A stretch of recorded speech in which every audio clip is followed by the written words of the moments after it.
देखिए हर खबर यहीं पर। सब्सक्राइब कीजिए TV9 भारतवर्ष। देखिए, रामनगरी अयोध्या की अगर बात की जाए तो यहाँ के जितने भी साधु संत हैं इस चीज़ को लेकर के बहुत नाराज़ हैं, बहुत खफा हैं। और मैं आपको बताना चाहूँगा कि जिस तरीके के बयान आया है इसको लेकर के यहाँ के लोगों का भी कहना है कि ये सिर्फ निराशाजनक बयान नहीं है बल्कि हास्यास्पद भी बयान है और ये विवादास्पद भी है। हमारे साथ इस समय मौजूद हैं महाराज जी। आपसे ये जानना चाहेंगे, अपना परिचय बता दें, और आपसे ये भी जानना चाहेंगे कि अयोध्या को लेकर के जो बातें आ रही हैं, तो कई बार अयोध्या अपने आप को प्रमाणित कर चुकी है। वेदों में भी इसका उल्लेख है, शास्त्रों में भी उल्लेख है। फिर इस तरह की बार बार बातें अगर आती हैं तो जो अयोध्या की प्रामाणिकता है जो कई बार प्रमाणित हो चुकी है, उसको लेकर के क्या कहेंगे आप? अयोध्या के विषय में बताने के पहले मैं बता दूं, मैं मिथिलेश नंदिनी शरण रसिकोपासना का एक साधु हूं। ओली महोदय का जो बयान आया है वो बयान आपने कह दिया, वह हास्यास्पद है। वो इस लायक भी नहीं है कि उस पर कोई खंडन या विरोध करने की ही बात हो, क्योंकि वो नितांत महत्वहीन, आधारहीन बात कही गई है जो उनकी मानसिक विक्षिप्तता का एक संकेत भर है कि वे कितने उद्विग्न हैं भीतर से। उन्हें इतना भी पता नहीं है कि जब श्री अयोध्या का परिचय देते हुए कहा गया है कि अयोध्या नाम नगरी तत्रासी लोक विश्रुता, समस्त लोकों में प्रसिद्ध अयोध्या नाम की नगरी है, तब वे आज नेपाल वासियों को और पूरी दुनिया को ये बताने का प्रयास कर रहे हैं कि अयोध्या नेपाल के वीरगंज में स्थित है। तो ये उनकी मूढ़ता का ही संकेत है कि जो विश्व विश्रुतापुरी है उसका परिचय उन्हें आज क्यों कराना पड़ रहा है।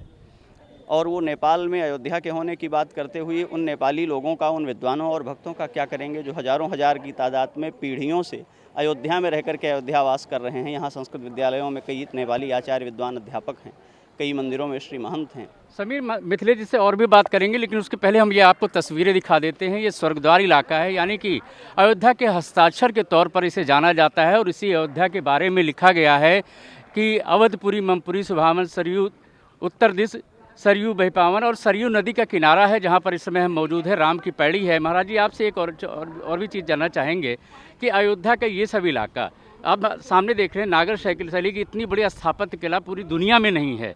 बावजूद इसको अयोध्या को लेकर के इस तरह का अगर सवाल खड़ा किया जाए या प्रधानमंत्री अगर कह रहे हैं तो उसके पीछे क्या वजह हो सकती है? उनका मानसिक दिवालियापन और चीन के प्रति जो उनकी बढ़ी हुई कूटनैतिक अभिरुचि है, उसके चलते हुए नेपाल की परंपरा, उसकी संस्कृति, उसके इतिहास से भी खिलवाड़ कर रहे हैं और नेपाल और दुनिया भर के विश्व के जो मन में बसा हुआ विश्वास है उसके साथ भी खिलवाड़ कर रहे हैं। वो समझ नहीं रहे हैं कि उनके बयान का मतलब क्या है।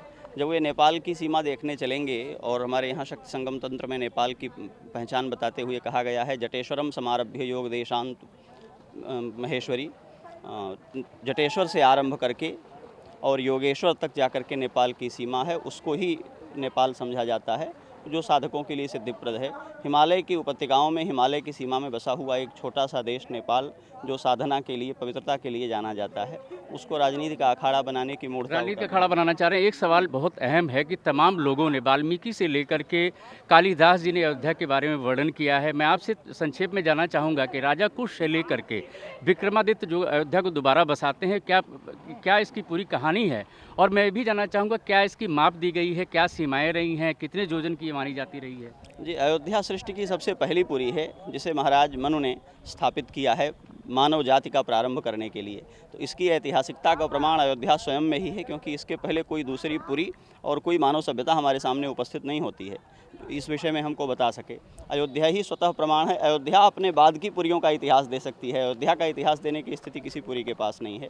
वेदों से लेकर के, जिसमें अष्टचक्रा नवद्वारा देवा नाम पूरा अयोध्या, अथर्ववेद में कहा गया कि 8 चक्र और 9 द्वारों वाली ये देवताओं की पुरी अयोध्या है।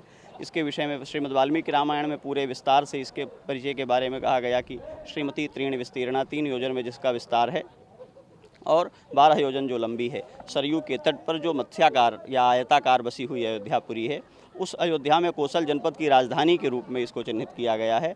और अपने समय में भी इसको महानगरी का गौरव दिया गया है, जिसके रास्ते रोज सिंचाए जाते हैं, जिसमें दिव्य भवन है, जिसमें सर्वत्र गीत संगीत का नाद सुनाई पड़ता है।